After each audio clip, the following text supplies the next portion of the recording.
दशहरा है आज, विजयदशमी, बुराई पर भलाई की विजय का दिन। ई दिन भगवान राम रावण को दंड दिए रहे उनके पापों का, और हम ई दिन उनके विजय का जश्न मनाते हैं अपनी बुद्धि पर पत्थर डालकर। भगवान राम जो शिक्षा दिए रहे कि अन्याय से लड़ो, डरो नहीं, भागो नहीं, उका भूल गए हम। ई 10 मुंह वाले रावण को जलाद खातिर यहां इकट्ठा हुई, पर हमार बीच जो 1000 मुंह वाला रावण आदमी के हार्ड मांस में घुसकर घूम रहा, उका नहीं देख पाते हम। क्या भैया, का खून पानी हुई गवा का? चलो पानी ही सही, पर पानी पर भी ताप पड़े तो उमा भी उबाल आ जात है। हमारे भीतर कब उबाल आएगा, कौन बताएगा हमका? अरे मानुस हो, वो भगवान मानुस बना के भेजा हम सबका। जे जनावर का जीवन जीना होता तो वो भगवान जनावर बना के पैदा करता ना। मनुष्य का जीवन लिया है तो मनुष्य की तरह सोचो, समझो, राम और रावण के भीतर का अंतर जानो और जलाना शुरू करो हमारे भीतर छिपे रावण को।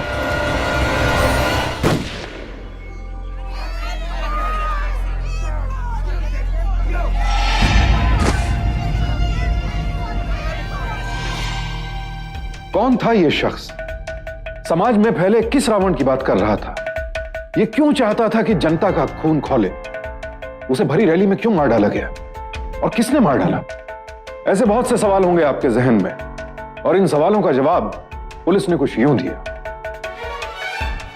देखिए, आजकल मीडिया की आदत हो गई है कि हर छोटी बड़ी बात को लेकर पुलिस पर उंगली उठाना। बस बात दरअसल यह है कि उन लोगों को रामलीला मैदान में कोई रैली करने की इजाजत ही नहीं थी। उन्होंने गैर कानूनी रूप से यह रैली की, तो फिर पुलिस उन्हें काहे के लिए प्रोटेक्शन देती? जिस आदमी के लिए इतना शोर मचाया जा रहा है, हमारी इन्वेस्टिगेशन में सामने आया है कि वही नंद कुमार उनकी नक्सलाइट्स के साथ साठगांठ थी।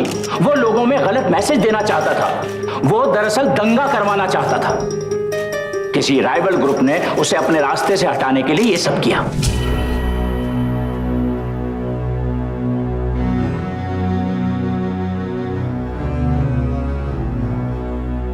राम नाम, राम नाम, राम नाम, राम नाम। अरे चलो, आरती नीचे रख, चल अपने घर निकल। हमने कहा नीचे रख, नहीं नीचे रख, आरती नीचे रख। तुम लोग को समझ में नहीं आ रहा है? बाहर आओगे क्या? आरती नीचे रख, नीचे रख।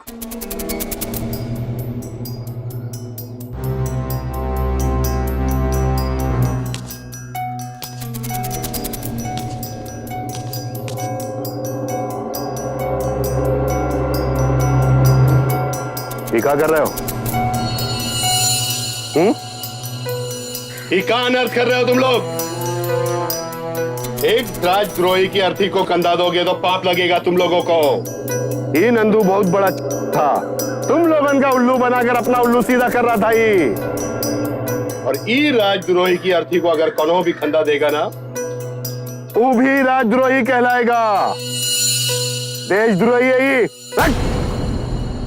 अरे हम तुम लोगन का इतना प्रेम से समझा रहे हैं, कोनो बात समझ में नहीं आ रही है तुम लोगन की? विधायक है हम तुम्हारे, रखबे नीचे अर्थी। ये देशद्रोही है साला।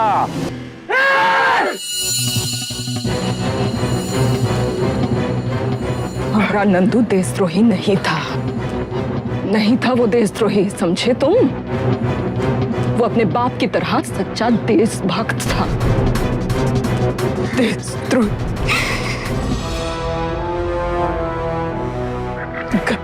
गद्दार देशद्रोही तुम जैसे लोगों, काली बाबू, और तुम जैसे लोगों की वजह से आज मेरा नंदू, मेरे सब जानते हैं कौन से विरोधी दल ने इस पर गोली चलाया, सब जानते हैं हम। ये बुढ़िया अपने बेटे की मौत में पागल हो गई है, पागल हो गई है ये। अगर अब कोनो पागल थूकेगा तो पलटा के उसके ऊपर तो थूकेंगे नहीं ना हम। जाने देगा। और तुम लोग भी सुन ले हो, ये बुढ़िया तो पागल है, तुम लोग तो अकल वाले हो ना? हाँ? तो है इस बुढ़िया की बातों में आ रहे हो, बाल बच्चन वाले हो तुम लोग, अपना जिंदगी नहीं खराब करो। जो भी इस देशद्रोही की अर्थी को कांधा देगा तो वो अपनी अर्थी का इंतजाम ही कर लेगा। उसका बाद इसको कंधा देगा। चलो भाई निकलो साले।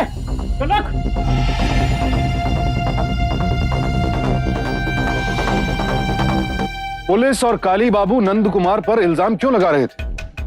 क्या वो वाकई देशद्रोही था, नक्सलाइट से मिला हुआ था, या फिर जैसा कि उसकी मां कह रही थी कि नंदू एक देशभक्त था? कौन सही था, नंदू की मां या पुलिस और काली बाबू? इन सवालों का जवाब जानने के लिए हमें जाना होगा 17 साल पीछे। आपके पति जंग में शहीद हो गए।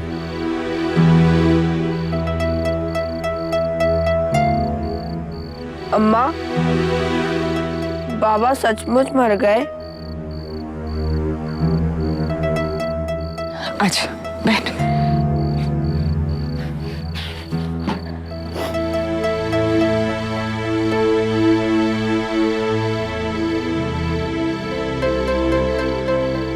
नहीं बिटवा, तुम्हारे बाबा जिंदा है।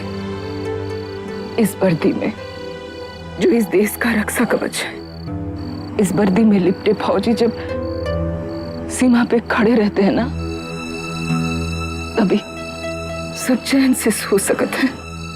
जब तक एको के भी शरीर में ये वर्दी है ना, तब तक तुम्हारे बाबा जिंदा है। मैं भी बाबा को कभी मरने नहीं दूंगा। मैं बड़ा होके बाबा की वर्दी पहनूंगा। देश की सेवा करने के लिए वर्दी पहनना जरूरी नहीं बेटवा।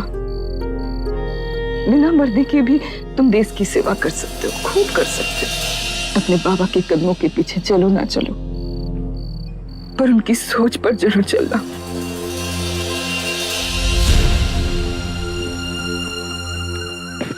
हाँ, कल तुझे मैं गिल्ली डंडे में पक्का हराऊंगा। हरा के तो दिखा तू।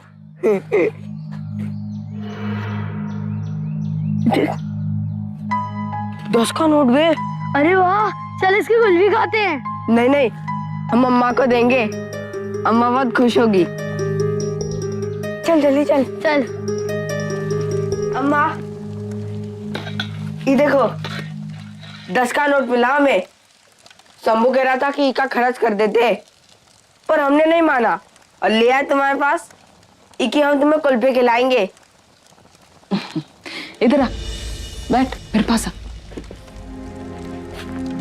अच्छा सोच नंदू, हो सकता है ये नोट किसी का हो जिसकी अम्मा को दवाई की जरूरत हो, या फिर किसी के पास सिर्फ ये 10 का ही नोट बचा हो खाना खाने के लिए, और शायद वो तेरे ही तरह कोई छोटा सा बच्चा हो जो दिन भर भूखा रहा।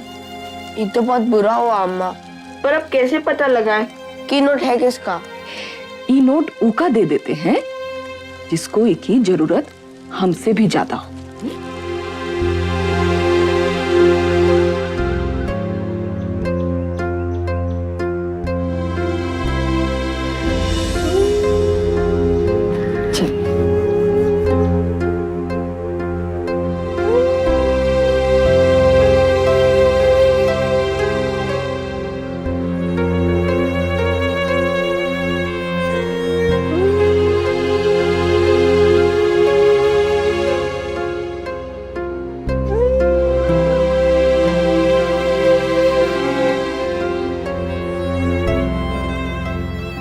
एक बात हमेशा याद रखना बेटा, रास्ते में पड़े पैसे कभी ना उठाना, क्योंकि रास्ते से उठाए पैसे ना इंसान को भी रास्ते पर ही पटक देता है। पर हाँ, कभी रास्ते में कमजोर या गरीब इंसान को पड़ा दिखो तो उका जरूर उठाना, याद रहेगा? हाँ माँ। नंदू ने स्कूल के साथ साथ अपनी माँ और जिंदगी दोनों से बहुत कुछ सीखा। मां से मिली नैतिक शिक्षा नंदू को बाकी बच्चों से काफी अलग खड़ा कर देती थी। नंदू की मां अच्छी तरह जानती थी कि बच्चों को प्यार और देखभाल के साथ साथ अच्छी सोच और अनुशासन देना बेहद जरूरी है।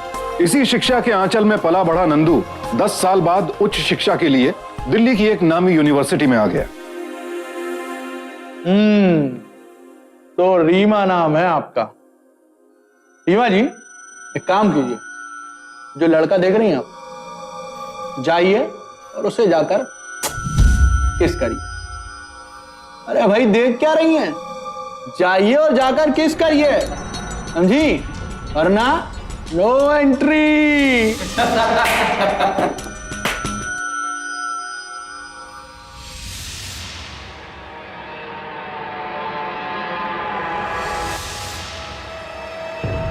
रुक जाइए, ऐसा कुछ नहीं होगा। लो भैया, आ गए अमिताभ बच्चन साहब।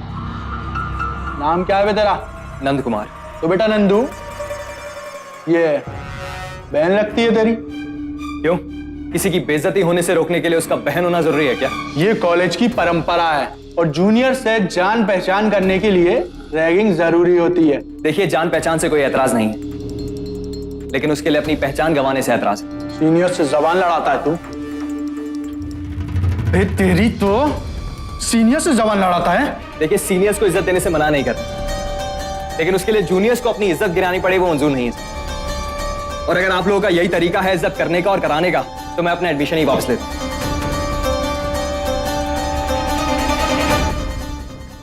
नंदू के इस सत्याग्रह ने बड़ा असर डाला। दोस्तों, जुल्म तब तक ही होता है जब तक हम जुल्म सहते हैं। सारे स्टूडेंट्स ने रैगिंग सहने से इनकार कर दिया और इसके विरोध में अपना एडमिशन वापस ले लिया। नंदू ऐसा ही था, हमेशा बुराई के खिलाफ खड़ा होने वाला, मुसीबत में फंसे लोगों की मदद करने वाला। उसे देखकर दूसरे छात्रों को भी प्रेरणा मिलती थी और जब छात्र शक्ति एकत्रित हो गई तो विश्वविद्यालय प्रशासन को भी कदम उठाना पड़ा। स्टूडेंट्स, आप लोगों में से किसी को भी रैगिंग की वजह से ये यूनिवर्सिटी छोड़ के जाने की जरूरत नहीं है, बल्कि यूनिवर्सिटी छोड़कर वो जाएगा जो रैगिंग करता पाया गया। हम इस रैगिंग को रोक नहीं पाते क्योंकि हमारे पास कंप्लेंट ही नहीं आती। But I appreciate mister Nand Kumar who raised a voice against ragging, which is not tolerable at all. Okay, students? Well done, Mr. Nand Kumar. Thank you sir. हम यहाँ बहुत अच्छे से हैं अम्मा। छुट्टी पे नहीं आ पाएंगे क्योंकि अगले एग्जाम की तैयारी करनी है। अभी परीक्षा देते समय एक घटना घटी अम्मा। हम परीक्षा दे रहे थे और सर, ये लड़का चीटिंग कर रहा है। क्या कर रहे हो तुम? पेपर। ठीक है, चुपचाप अपना काम करो।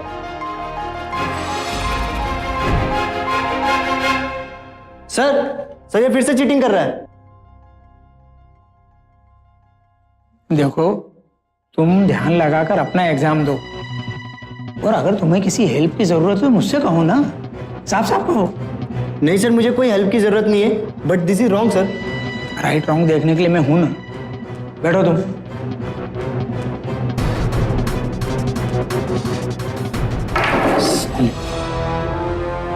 फिर मैं चीटिंग कर रहा हूं तो तेरे बाप का क्या जा रहे थे?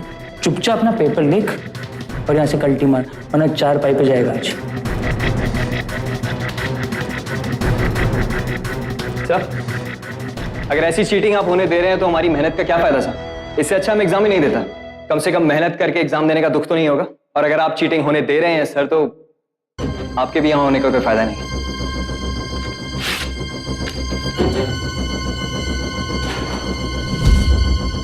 इस तरह सब बच्चे मेरे साथ एग्जाम छोड़कर चले आए और बाद में प्रिंसिपल सर ने नकल करने वाले लड़के को रेस्टिकेट कर दिया।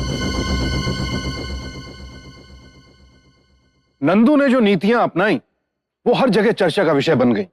चाहे सेनेट हो या स्टाफ रूम, कैंटीन हो या चाय की दुकान, सब जगह उसके समर्थक उसके नाम के नारे लगाते और विरोधी दबे स्वर में बात करते। लेकिन एक बात पर सभी एकमत थे कि नंदू बहुत आगे जाने वाला है। फिर डिग्री की पढ़ाई खत्म हुई और कैंपस में जॉब प्लेसमेंट का वक्त आ गया। ये बेवकूफी है नंदू, एक बार फिर से सोच लो। ये तुम्हारी जिंदगी का सवाल है। इतनी अच्छी पोस्ट ऐसे ही नहीं मिल जाती। I know sir, but my priorities are different sir. मैं ये सोचता हूँ कि जहां से मेरी जिंदगी की शुरुआत हुई है, मेरे करियर की शुरुआत भी वहीं से हो। मैं अपने गांव के लिए कुछ करना चाहता हूँ सर। देखो, हम सब जानते हैं कि तुम बिल्कुल सही हो, और ये सब चीज करने के लिए पहले तुम्हें खुद के लिए कुछ करना होगा। यही तो हम लोग की प्रॉब्लम है सर। हमारा देश इसलिए पीछे नहीं है क्योंकि हम काबिल नहीं हैं, लेकिन इसलिए पीछे है क्योंकि हम देश के लिए नहीं अपने लिए सोचते हैं। पेड़ कैसे पनपेगा जब उसकी जड़ें ही दूसरे पेड़ को सींच रही होंगी सर। मैं अपने गांव वापस जाना चाहता हूं सर, अपने गांव वालों के लिए कुछ करना चाहता हूं। शहर से एक नंदू कम होगा तो शहर को कोई फर्क नहीं पड़ेगा, लेकिन गांव को फर्क पड़ेगा सर। ठीक है नंदू, हम तुम्हें रोक तो नहीं सकते, तो भी मैं चाहता हूं कि तुम एक बार अच्छी तरह से सोच लो, कहीं बाद में तुम्हें पछतावा ना हो। आज तुम्हारा सपना पूरा हो गया अम्मा, हमारी डिग्री पूरी हो गई है। अब हम गांव वापस आ रहे हैं अम्मा, तुम्हारे साथ रहने के लिए। अम्मा। नंदू अरे देखो तो, हम अभी अभी तुम्हारे पत्र पढ़ रहे थे और तुम आ भी गए। इसीलिए तो आए हैं अम्मा कि गांव में कुछ ऐसा करें कि आदमी आने से पहले ही पत्र पहुंच जाए। पर अम्मा एक बात नहीं लिखे हैं हम आपको पत्र में, और ये कि शहर में हमें बहुत अच्छी नौकरी मिल रही थी, पर गांव की खातिर हम वो नौकरी छोड़ा है अम्मा। हम ठीक किए ना, तो नाराज तो नहीं हमसे?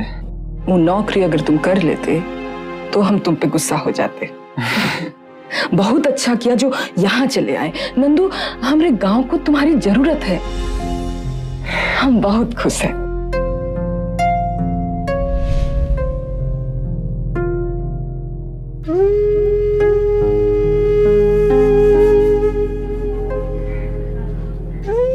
पुलिस की निगरानी में नंदू का दाह संस्कार तो कर दिया, बस अब ये अस्थियां विसर्जित करनी है।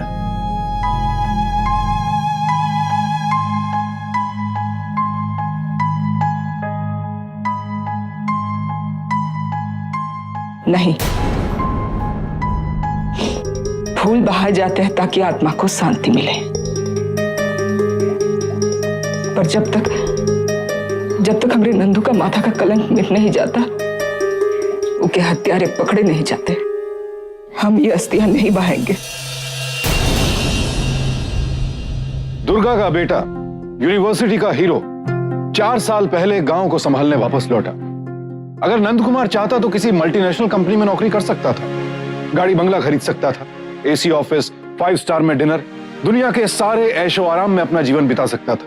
पर नंदू ने यह सब ठुकराकर अपने गांव के विकास को अपना करियर बना लिया। पर आज वही नंदू गद्दार करार दिया जा चुका था, उस पर देशद्रोह का इल्जाम था।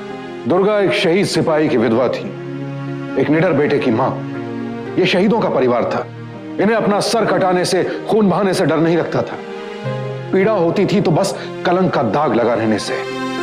इसीलिए दुर्गा ने फैसला कर दिया अपने बेटे के माथे से कलंक का दाग धो डालने का। हमारे नंदू का कौनो कसूर नहीं था साहिब, उन्हें तो हमेशा से गरीब किसानों के बारे में सोचा। आप काली बाबू के विरुद्ध कार्रवाई कीजिए साहिब, उनका केस फिर से खुलवाए। हम कहते हमरे बेटे को जब तक हम निर्दोष साबित नहीं करेंगे, उनकी आत्मा को शांति नहीं मिलेगी साहिब। देखिए, ये बड़े लेवल का केस है, आपका बेटा नक्सलाइट था, ये बात जांच में साबित हो चुकी है, हम कुछ नहीं कर सकते। और उसके अकाउंट से नक्सल ग्रुप को पैसे भेजे जाते थे। झूठ है ये सब।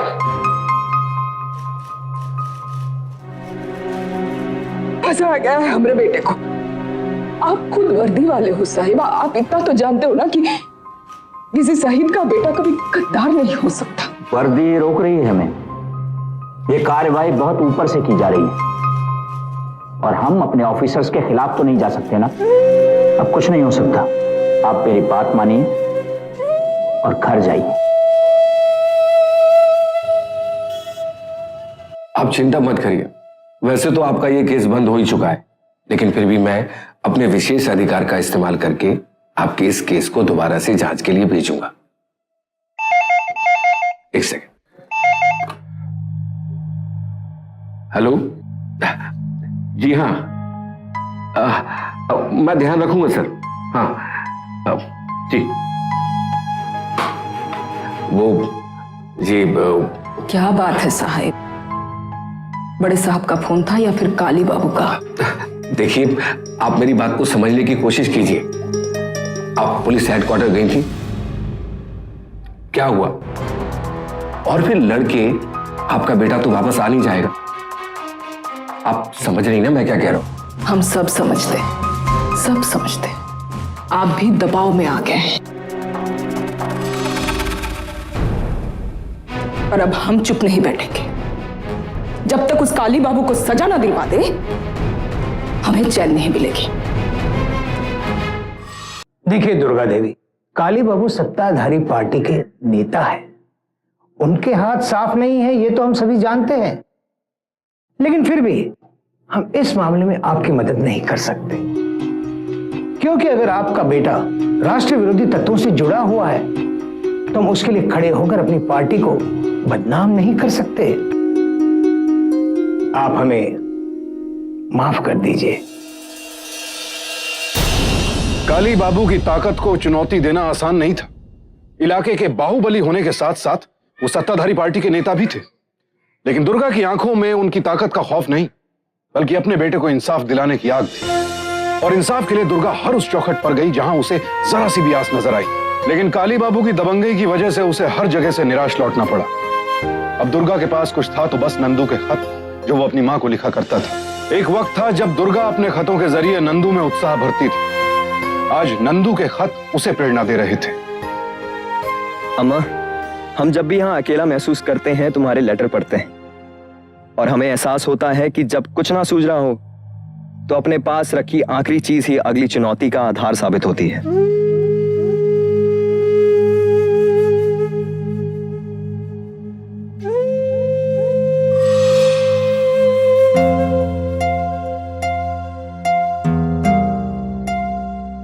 तुम यहां भी आ गई?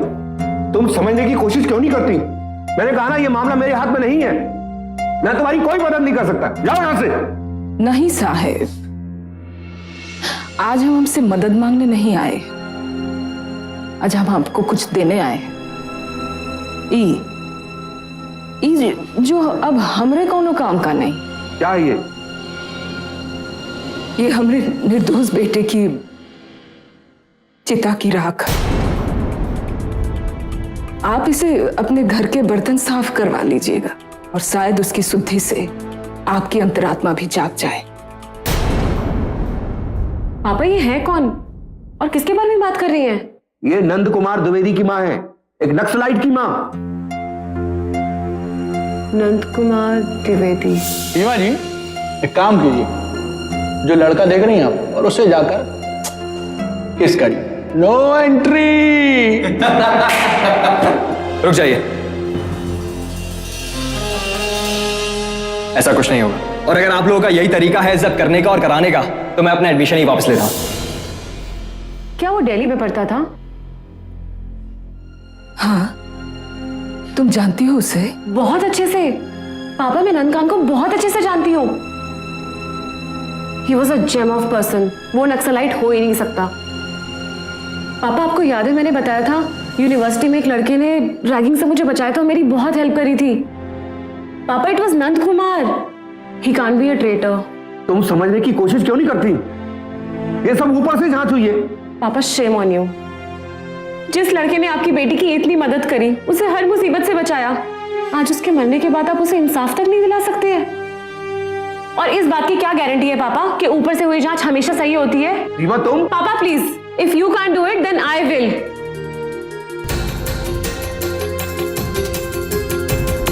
और मैं इनके साथ हूँ। रीमा, तुम समझने की कोशिश क्यों नहीं करती? ये सब पॉलिटिशियन का चक्कर है, मेरे हाथ में कुछ भी नहीं है। चलिए आंटी, कोई और आपके साथ हो या ना हो, मैं आपके साथ हूँ। सही कहता था नंदू, हर काम का बीड़ा खुद ही उठाना पड़ता है। किसी से मदद की उम्मीद करना हमें कमजोर बनाता है।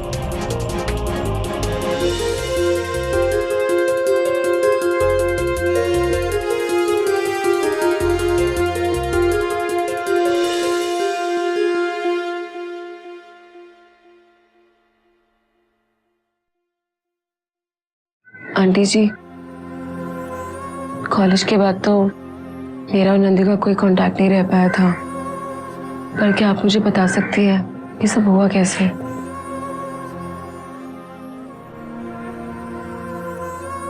गांव के लिए हमेशा से ही कुछ करना चाहता था।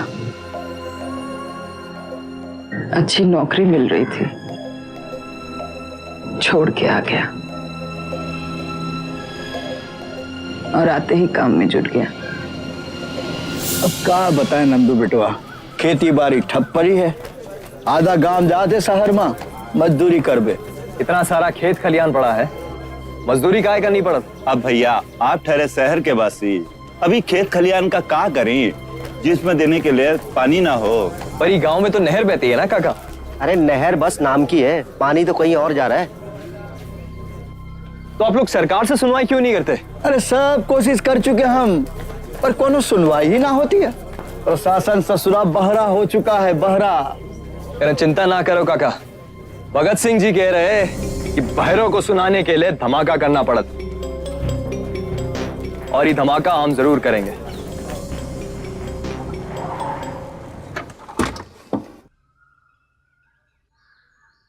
देखिए, आप ये जो सब कर रहे हैं ठीक नहीं कर रहे हैं।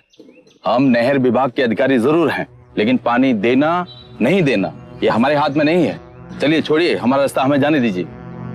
ये आम रास्ता है और इस आम रास्ते पे सबका हक है। ठीक कहा आपने सर, ये आम रास्ता ही है और इस पर सबका हक है। लेकिन जिस तरह इस रास्ते पर सबका हक है, उसी तरह नहर के पानी पर भी सबका हक है। गांव से नहर बहे और उसके खेत खलियान सूखे रहे, ऐसा हम होने नहीं देंगे। ये पानी गांव वालों के लिए, और आप उसे कारखानों में इस्तेमाल कर रहे हैं। ये कौन है? इसे हमने पहले कभी गांव में नहीं देखा। ये नंद कुमार हैं, शहर से पढ़ाई पूरी करके अभी गांव लौटे हैं। और अब आप भी लौट जाइए सर, क्योंकि जब तक गांव वालों को नहर का पानी नहीं मिलेगा, हम कोई कार्य नहीं होने देंगे, और इस रास्ते से तो बिल्कुल नहीं हटेंगे।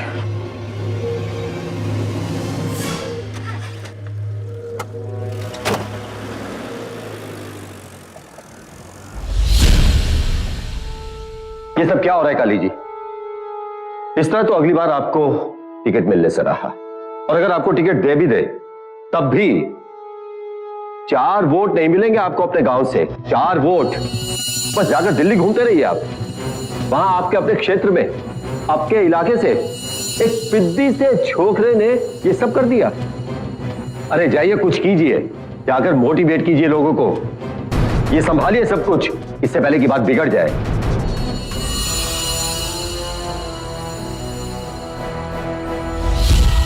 देखा कितने लुच्चे हैं, काम तुमने किया और पोस्टर अपना छपवा लिया। ये नियति ठीक नहीं है। नीति नहीं, राजनीति है, राजनीति। कह रहे सब छोड़िए, ये बताइए मीटिंग का क्या हुआ? गांव में स्वास्थ्य केंद्र खुलाने के लिए कलेक्टर साहब को ज्ञापन देना है हम लोगों ने। नंदू भैया, आज ये मुमकिन नहीं है। काहे मुमकिन नहीं है? मीटिंग की बात तो कई दिनों पहले हो गई थी ना, आज अचानक क्या हुआ? कल लोग रैली पे जा रहे हैं, काली बाबू की रैली है। और काली बाबू ट्रक भिजवाने वाले हैं, 500 रुपया देंगे पर हेड। काका 500 रुपए के चक्कर में ना ये वोट बेच देंगे अपना। क्या भैया, क्या खेतन के साथ साथ तुम्हारे दिमाग में भी पानी की कमी हो गई क्या? हाँ तो क्या करो नंदू भैया, 500-500 रुपया मिला है सबको। अरे पगलाए गए हो तुम लोग, अपना वोट इतने सस्ते में बेचोगे? अरे तो क्या करें नंदू बिटवा, हमरे लिए तो 500 रुपया भी ज्यादा होता है। पूरा महीना मेहनत करने के बाद में भी इतना पैसा ना कमा पावा। तो वोट बेचोगे अपना? ये हिसाब तो लगा ही लिए कि एक दिन में 500 कमाना मुश्किल है, पर ये बताओ ये 500 रुपए कितने दिन चलेगा? वो काली बाबू 500 रुपए की जगह 5 साल तक तुम लोगों का खून चूसेगा। हिसाब लगाए? काका वोट उसको मत दो जो 500 रुपए देता है, बल्कि उसको दो जो 500 रुपए कमाने लायक रोजगार या अन्य कार्य करे, समझे?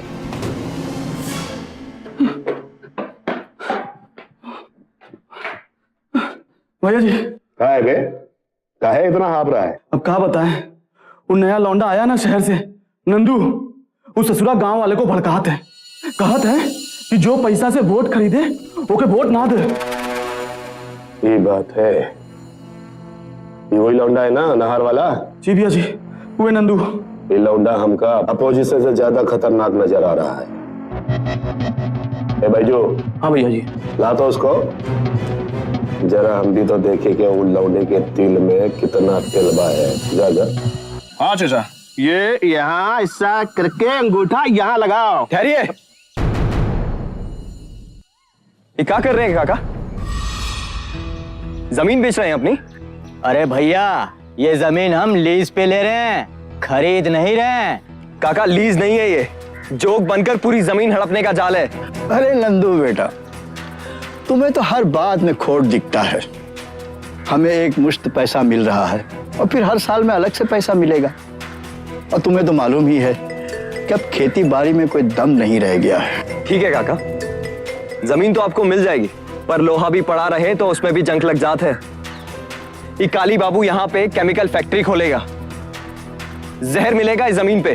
और काका उसके बाद जमीन आपको मिल भी गई तो क्या करोगे इस जमीन का? क्या रह जाएगा इस जमीन में? उपजाने की शक्ति नहीं रहेगी जमीन में, बंजर हो जाएगी ये जमीन। और फिर यही जमीन औने पौने दामों में बेचोगे आप काली बाबू और इन लोगों को। और काका एक बात मत भूलो, ये जमीन किसान की मां लागत है और अपनी मां को कौन बेचता नहीं। ठीक कह रहे हैं नंदू भैया, इनकी बात पे दम है। अरे भैया, ये बहका रहा है, इसके बहकावे मत हो। जाइए यहां से। नंदू गया तू, चल। बेटा नंदू, तुमने बहुत बड़ा उपकार किया हम पर कि अपनी जमीन अपनी माँ को बेचने से बचा लिया। गांव वाले ने इस पेपर पे साइन करने के लिए मना कर दिया है। और वो हरामखोर नंदू गांव वालों को आपके खिलाफ भड़का दिया नेताजी। बहुत गलत अंदाजा लगा लिया हूँ छोकरा का बारे में। लाओ उसका मीटिंग करना है। लाओ। देख बबुआ, अब तक जो भी तूने हीरोगिरी किया ना, हमने कुछ नहीं बोला। हमको ये लग रहा था कि ये तेरे और गांव वालों के बीच का खेल है, लेकिन अब पानी सर से ऊपर जा चुका है। अब तू हमारे धंधे में टांग अड़ा रहा है। राजनीति को धंधा कहते हैं आप? राजनीति हमारे लिए धंधा ही है। पूंजी के लिए पूरी जिंदगी लगा दी है हम। कुत्तों की तरह मेहनत की है हमने ये मकाम हासिल करने के लिए, समझा? और जब पैसा पीटने का वक्त आया है तो तू बीच में टांग अड़ा रहा है। ये केमिकल फैक्ट्री हम लगाएंगे और जरूर लगाएंगे। देख बबुआ, हम नहीं चाहते कि ये नेक काम में कोनो रुकावट आए। एक बार हमारा धंधा चल जाएगा ना तो हम तुमको भी खुश कर देंगे। मेरी खुशी गांव वालों की खुशी में है। हमारा वही मतलब है कि भाई तुम्हारी खुशी मतलब गांव वालों की खुशी। एक बार ये फैक्ट्री लग जाए ना तो कितना बेरोजगारी कम हो जाएगा गांव में, जानते हो? और जो एयर पोल्यूशन होगा उसका क्या? गांव में नहर बहती है, सारा कचरा उसमें बहाया जाएगा। आपके उस केमिकल की वजह से हजारों एकड़ जमीन खराब होगी। उन सबका हिसाब कौन लगाएगा? अब आया ना लाइन पे। जितना चालाक हम तुमको समझ रहे थे ना, उससे कहीं ज्यादा निकला रे तू। हाँ? अरे पहले कह देता हिसाब चाहिए, दे देते तुझे 2 करोड़। 2 करोड़ रुपया देंगे हम तुझे, बस हमारे रास्ते से हट जा। सुन लिया आप सब लोगों ने? अब तो काली बाबू की सच्चाई आप लोगों के सामने आ गई। देखिए, मेरी मानिए, अभी भी वक्त है, समझ जाइए। हम 2 करोड़ में नहीं बिके। आप लोग भी ये छोटे छोटे लालच में अपना वोट मत बेचिए। चुनाव आने वाले हैं, आने वाले चुनाव में काली बाबू को हराइए और इस गांव को बचाइए।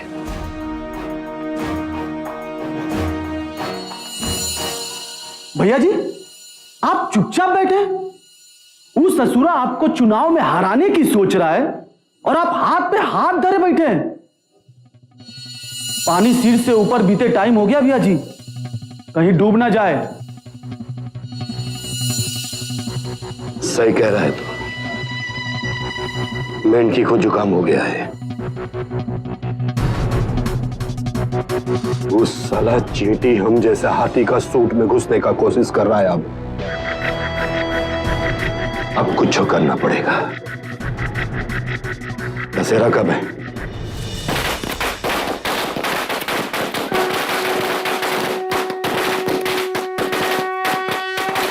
दशहरा है आज, विजयदशमी, बुराई पर भलाई की विजय का दिन। इस दिन भगवान राम रावण को दंड दिए रहे उनके पापों का, और इस दिन हम उनकी विजय का जश्न मनाते हैं अपनी बुद्धि पर पत्थर डालकर। भगवान राम जो शिक्षा दिए रहे कि बुराई से लड़ो, डरो नहीं, भागो नहीं, उका भूल गए हम। ये 10 मुंह वाले रावण को जलाद खातिर यहाँ इकट्ठा हुई, पर हमार बीच जो 1000 मुंह वाला रावण आदमी के हार्ड मांस में घुसकर घूम रहा, उका नहीं देख पाते हम। क्या भैया, का खून पानी हुई गवा का? चलो पानी ही सही, पर पानी पर भी ताप पड़े तो उमा भी उबाल आ जात है। हमारे भीतर कब उबाल आएगा कौन बताएगा हमका? मानुस हो मानुस, वो भगवान मानुस बना के भेजा हम सबका। जे जानवर का जीवन जीना होता तो वो भगवान जानवर बना के पैदा करता ना। मनुष्य का जीवन लिया है तो मनुष्य की तरह सोचो, समझो, राम और रावण के भीतर का अंतर जानो और जलाना शुरू करो हमारे भीतर छिपे रावण को।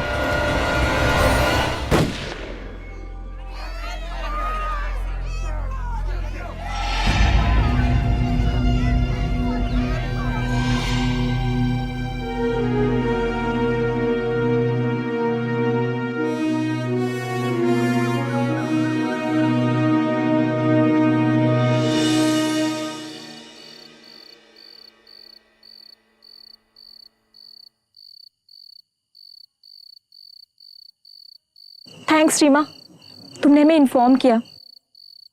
नंदू ने जो हमारी मदद की है ना, उसका हिसाब चुकाने का वक्त आ चुका है। विल नॉट लीव काली बाबू, अब आंदोलन होगा और हम सब नंदू को इंसाफ दिलाकर ही रहेंगे, चाहे इसके लिए हमें किसी भी हद तक जाना पड़े। आंटी जी देखा, अच्छाई कभी नहीं छुपती। ये सब नंदू के किए का ही फल है कि आज ये लोग हमारी हेल्प के लिए आए हैं। नंदू को इंसाफ जरूर मिलेगा। अब हम लड़ेंगे नंदू के तरीके से। चुनाव सर पे, करेंगे आंदोलन। काली बाबू को लगा था कि नंदू की चिता की राख ठंडी होते ही सब ठीक हो जाएगा, लेकिन नंदू की चिता की राख में जो चिंगारी दबी थी वो भड़क कर आग बन चुकी थी। नंदू के यूनिवर्सिटी समर्थकों ने आंदोलन शुरू कर दिया।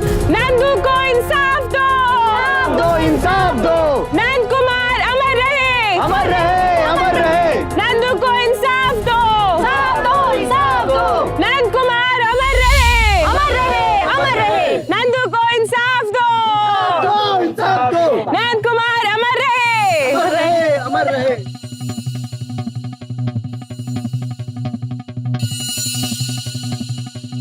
जितना नाराबाजी करना है कर ले हो, हमार एक ठू बाल भी बाका नहीं हो ही पाएगा।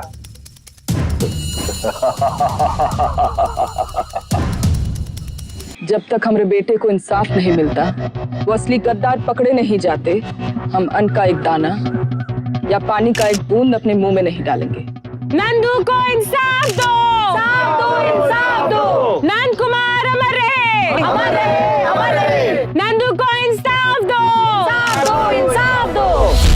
जैसे कि आपने देखा, नंदू की मां दुर्गा देवी ने ये ऐलान किया है कि जब तक उनके बेटे को न्याय नहीं मिल जाता तब तक वो आमरण अनशन पे रहेगी। एक तरफ सत्तारूढ़ के नेताओं ने कोई भी बयान देने से इनकार कर दिया, तो वहाँ दूसरी तरफ विपक्ष के नेताओं ने तीखा हमला बोला है। आइए नेताओं से पूछते कि इसके बारे में उनका क्या ख्याल है। देखिए, इस देश में हर इंसान को हक है कि उसको इंसाफ मिले, इसलिए मैं मुख्यमंत्री जी से आग्रह करूंगा कि वो इस केस की जल्दी से जल्दी जांच कराएं। ये बहुत ही दुखद बात है कि हमारे देश में जब तक अनशन और आंदोलन नहीं होता तब तक किसी के कानों पर जू तक नहीं रेंगती। अगर ये जांच पहले से ही निष्पक्ष होती, सरकार को कोई परेशानी नहीं होती।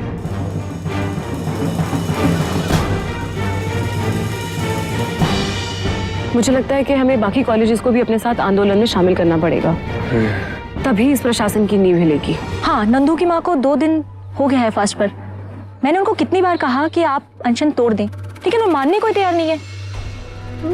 देखो, अब एक ही रास्ता है, सारे स्टूडेंट्स को लो और सारी यूनिवर्सिटीज में लेटर्स भेजो और स्टूडेंट यूनियन को भी मिलो, तभी गवर्नमेंट पर प्रेशर पड़ेगा। नंदू का आंदोलन एक यूनिवर्सिटी से दूसरी यूनिवर्सिटी पहुंचता गया, और जब आंदोलन खड़ा हुआ तो उन लोगों को भी जबान मिली जो काली बाबू के खिलाफ तो थे, लेकिन सामने आने से घबराते थे। खुद कलेक्टर ने भारत सरकार को काली बाबू की अनियमितताओं का पर्दाफाश करती कुछ रिपोर्ट्स भेजी। दबाव में राज्य सरकार ने एक जांच समिति का गठन किया और काली बाबू को पार्टी से इस्तीफा देना पड़ा।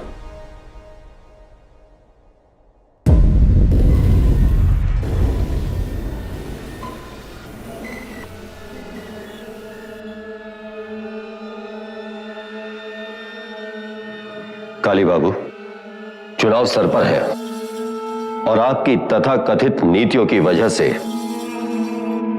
पहले ही बहुत नुकसान पहुंच चुका है पार्टी को। पार्टी को बदनामी से बचाने के लिए हम सबका यह फैसला है कि आप अपना त्यागपत्र मुख्यमंत्री जी को सौंप दें। नेताजी, इस पार्टी के लिए हमने बरसों खिदमत की है। आज हम पर थोड़ी सी विपत्ति आ गई है तो पार्टी हमसे हमारा त्याग पत्र मांगती है। काहे भाई, कल को यही सिचुएशन आप पर भी आ सकती है और हमारे अकेले से इस्तीफा देने से कोनो पार्टी की छवि नहीं बदलेगी। देखिए काली बाबू, हम सब ने यह फैसला पार्टी हित में लिया है और फिर यह मत भूलिए, कोई भी नेता पार्टी से ऊपर नहीं होता है। आप चुपचाप अपना इस्तीफा दे दीजिए, वरना मजबूरन आपको पार्टी की सदस्यता से निष्कासित करना पड़ेगा, जो किसी के भी हित में नहीं होगा।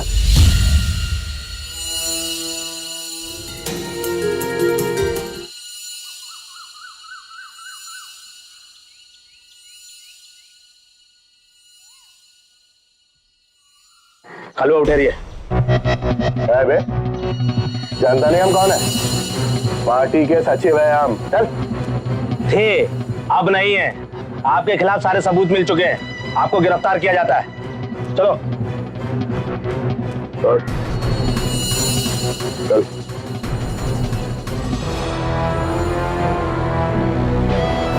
काली बाबू के पंख कतरे जा चुके थे, वो बेबस थे। अब ना उनके पास पार्टी थी ना पद, कुछ बचा था तो सिर्फ सलाखें और मुकदमा।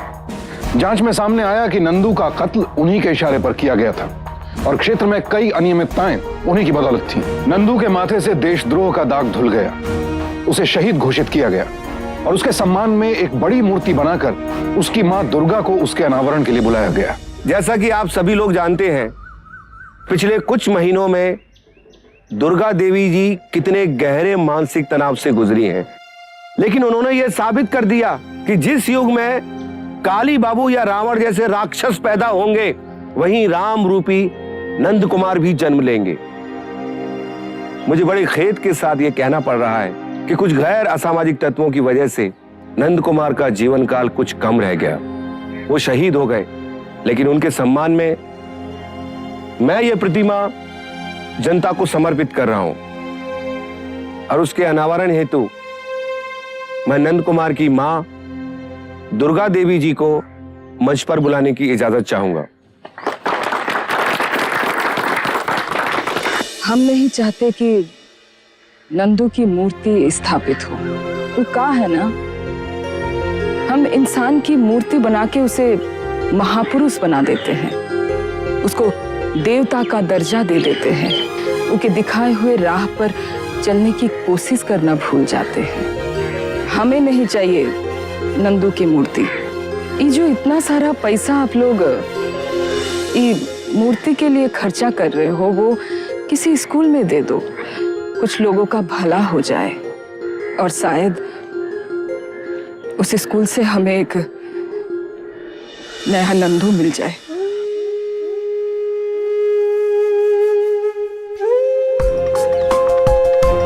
सावधान हो जाएं काली बाबू जैसे लोग, क्योंकि जनता के सब्र की परीक्षा उन्हें महंगी पड़ सकती है। अच्छा हो कि वो अपने पद का सदुपयोग करें।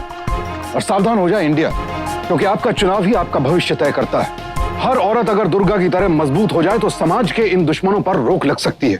काली बाबू जैसे लोगों को चुनने से बचें और अपना भविष्य संवारें। अब मुझे सुशांत सिंह को इजाजत दीजिए, कल आपसे फिर मुलाकात होगी एक और ऐसी सत्य घटना के साथ। सावधान इंडिया, इंडिया फाइट्स बैक।